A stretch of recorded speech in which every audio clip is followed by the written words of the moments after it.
Magandang araw sa inyo. Halika, samahan ninyo ako magtanggal ng stress at makapag-energize with nature. Let's go! Let's get some fresh air!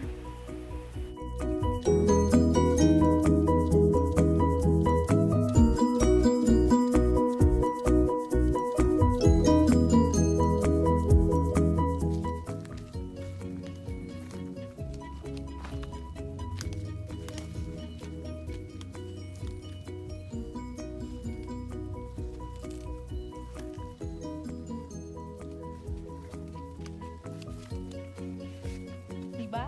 Ang fresh, masarap itong kainin, pwede lang ilaga. Yan ang mga small, sabihin mo simple joys natin na dapat na-appreciate natin araw-araw.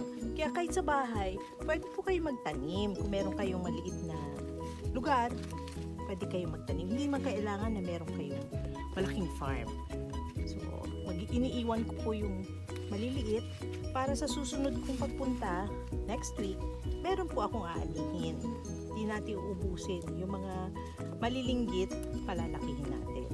Next week lang yan, meron na yan. So yung iba na medyo magulang na, iniiwan ko kasi yan po ay gagawing binhi. So, kinukuha natin yung dito pa. Yan. Ito maliliit pa, hindi pa pwede yan. Meron tayong kalamansi, pero maya-maya ako nakukunin yan. Dito muna tayo, uubusin muna natin yung sitaw. Ayan siya. Hindi natin pinapagulang yung sitaw.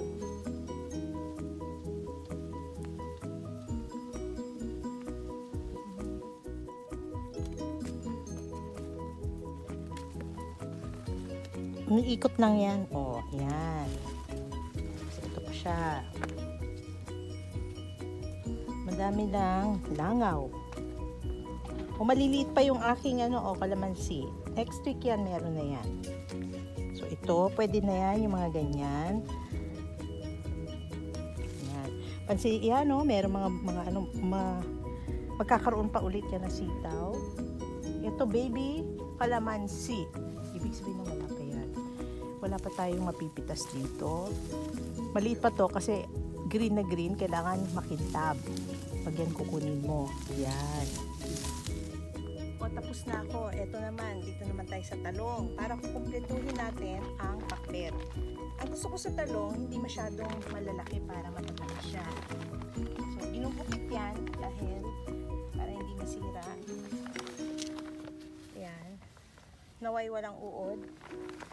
Dahil organic ang ating tanim. Hindi tayo naglalagay ng fertilizer. Panay bokashi ni Dr. Len. Ayun.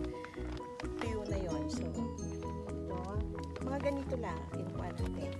Hindi ko na siya pinalalaki. At masarap na yan. Itong mayabong na to, inanim ko lang yan. Maliit lang yan. Ngayon, ito ay ang lagundi na pwedeng gamot sa ubo. Kaya ipapatrim ko yan. Titrimin yan para mahirap anuhin. Yan. So, patutuyuin yan. Ipapabaligtad ko para yung tuyong dahon yan ang gagawin tsaa. So, ang ganda-ganda ng bakit pa tayo iinom ng gamot na iba. Parang artificial. Ito ang ating organic. Tapos dito, ang tawag dito ay kapal-kapal. May pagbibigyan po ako ng kapal leaves. Kaya, kukunin ko. Ginagamit po ito sa mga may diabetes. Yan, nilalagay po yan sa ilalim ng paa. Parang isinasapin. Araw-araw, meron kayong nakalagay sa soles nyo para bumaba ang inyong sugar. Yan po, dyan po tayo dapat sa halamang gamot na tinatawag o herbal. Kaya ko kinukunan to, yan po ay puputulin ko sa baba at itatanim ko ulit. Bibigay natin sa ating kaibigan na si Neva. Yan. Siya ang mahilig sa kapal-kapal. So, ang lalaki ng mga sobra na yan sa isang paa. Yun. So, para kailangan bawasan natin. At dun banda, meron tayong kakaibang kawayan yan. Yan yung tawag na Buddha bamboo. Doon din, meron din kapal-kapal pero ang kanyang leaves ay violet. So, meron tayong kamyas, may papaya. Yan ang bahay kubo. At syempre, meron naman tayong mga bulaklak na naggagandahan. Huwag panay CP at laptop ang atupagin. Paminsan-minsan, expose yourself sa nature para mabawasan ang harmful radiation na galing sa gadgets ng iyong auric field. Kahit na nakapasong halaman, pwede na. Lagyan ninyo ang inyong bahay ng buhay na halaman para maganda ang enerhiya ninyo.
At etong isang halaman na nakakatanggal ng mga lamok sa paligid.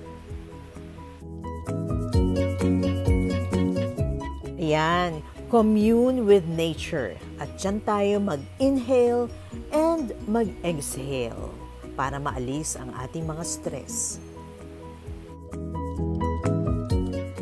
Like, follow and subscribe my Facebook and YouTube channel, Stargazer Philippines.